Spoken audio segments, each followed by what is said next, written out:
I remember I went to them and I said, hey, who should we get on this song with us? And they just, first instinct, Snoop Dogg. And I was just like, yes, BTS, Snoop Dogg. The OHP Uncut Podcast with Kannon. How you been? You good? Hey, man, I'm good. I'm living. How you doing?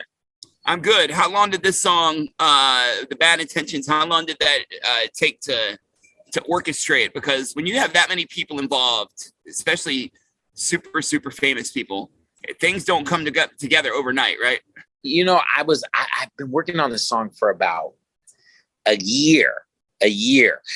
So what happened was, you know, I was always a huge fan of BTS. I went to one of the concerts. I was completely blown away. Have you ever been to one of their concerts? Yeah, I have. Like one of their concerts or like a Jingle Ball? No. One of their concerts. Isn't it the craziest thing you've ever seen in your whole life? Oh, it's an experience for sure. Yeah. It's like a religious experience. And I had the opportunity to meet them after. And I did one of those things where I was like, hey, yeah, let's make a song sometime. And you know how like, it's like when you're like, oh, we should hang out sometime. And then like, obviously nothing ever happens, but It just kept getting realer and realer until we made the song. And then I remember I went to them and I said, hey, who should we get on this song with us? And they just, first instinct, Snoop Dogg. And I was just like, yes, BTS, Snoop Dogg. So they all wanted it, Snoop Dogg. They came up with Snoop. Almost like they had discussed it before. That's weird. They came up with Snoop. Everyone always thinks I did. They came up with Snoop, and it was the best idea. And I've worked with Snoop before, starting as far back as California Girls in 2010.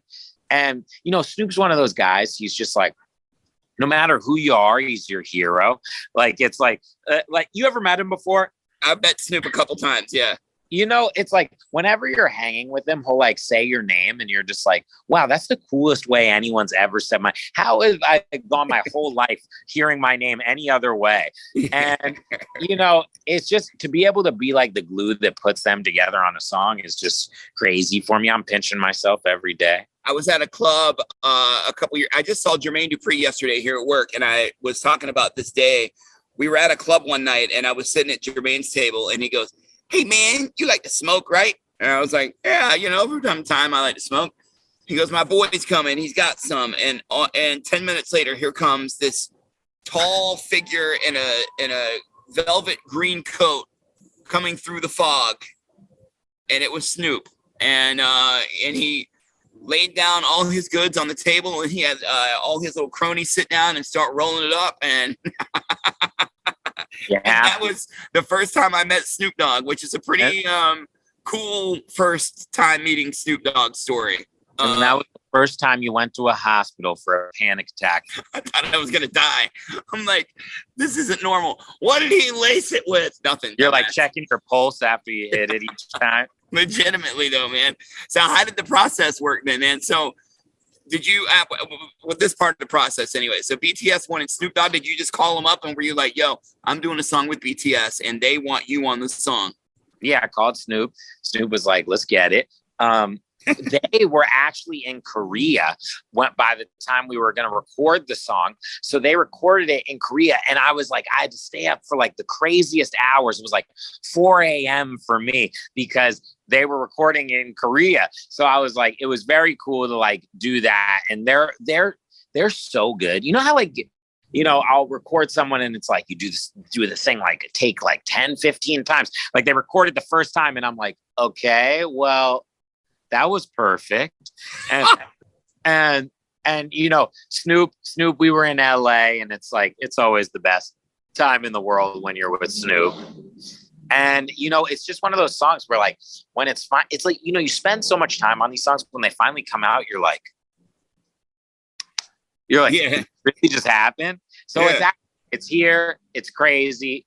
I feel blessed. I'm on the phone with you. What could be better in my day? Everyone says the same thing about them, that they're like one take wonders. It's amazing. Who was telling me Charlie Puth did a song with Jungkook the other day, and he was like, dude, it took one take, and I was trying to like find ways to correct it, but it was perfect. That's crazy. They're incredible. What was it you were such a big fan of when it came to BTS? Obviously, Like Army is insane, and you found that out firsthand when you hid the USB. We'll talk about that in a second. But what else was it about them that made you go, you know what, I need to work with them? And I saw one of their videos, and it was just like so much better than what we do in America. And it was so like larger than life, and just like everything really just blew me away. And then after I saw them in person, it was just like, oh my God, like what? I have no other choice but to stalk them until they'll make a song with me. Yeah, how long ago was it that you actually heard the whole thing together for the first time? I mean, we've been working on it for like a year. I guess maybe 6, 7, 8 months ago it started coming together. And you have to like keep your mouth shut during all that time, huh? It's so hard, especially with their fans, because they're so good at just like figuring everything out. They didn't figure out where you hid that USB though. But they almost did. I had to go there because they were studying the sunrise and sunset patterns, and they were getting it to the area. They were so close, and I was just like, I gotta go get this. It was like a few hours before release. I was like, I gotta get this thing. And then I just had all the kids meet up with me there. Who chose the hiding spot? My friend picked it. It was like deep in the woods. So by the time you got there, you finally kind of gave some hints as to where it was. How many people were there waiting for you when you arrived? A lot, an entire crowd. A whole grip of Army people. And did you sit and played it for them like as a group? They got there faster than me. No, I sat down, I talked to all of them, and then I literally had to run for a YouTube premiere. I was like, guys, I wish I could stay, but I got to go do this YouTube premiere. It was like 8:57. Then I went and did it. And, everyone was, so nice. And so I'm just so grateful for the experience I've had with the Army. They're just truly some of the best people. You pretty much get your pick of whoever. You go away for just a little bit, and then you come back, and it seems like you have your pick every time of who you want to work with. No. By the way, is a year a long time for a song to come together for you, or is that standard? I mean, sometimes it's, a month, sometimes a year. Sometimes it takes me like 8, 9 years to release a song. What song took the very longest that we would know? Oh my God, I've had so many. I've had, Animals by Maroon 5 was like 7 years, something like that. All these songs, like some of them happen quick. Rihanna's Diamonds, that song happened 10 minutes. 10 minutes the song was written, and then a week later it was recorded, then it was out a week later. Sometimes it's quick, sometimes it takes a little longer. Teenage Dream by Katy Perry, we rewrote the lyrics to that song 7 times, 7 days. That's crazy, man. Well, what else you got for the summer then, dude? Like, I mean, is this like part of a bigger album, or certainly it's not one song? I got a whole album coming. I'm not going to spill all those beans right now. What I will tell you is there's some familiar faces that have been on my other albums, and there's definitely like a few collaborations where you're going to be like, how did he get these 2 people on a record together? There's 2 in particular that, like, when I come back around and we do this again, I want you to guess the 2 that you're like, yo, how did you get these people on a record? Okay. When will that be? Man, sooner rather than later. Nice. You got to be looking forward to that then, man. Where are you in the process of this album then? I'm almost done. Almost done. So we'll be talking again pretty soon then. Oh, we're going to be talking again sooner than you think, big boy. I'll make sure that everything works properly next time so it's not embarrassing. You better. Well, good talking to you. Let's play this, man.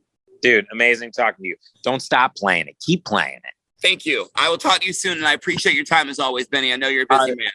Peace, bud. Take it easy. The OHP Uncut Podcast with Kannon.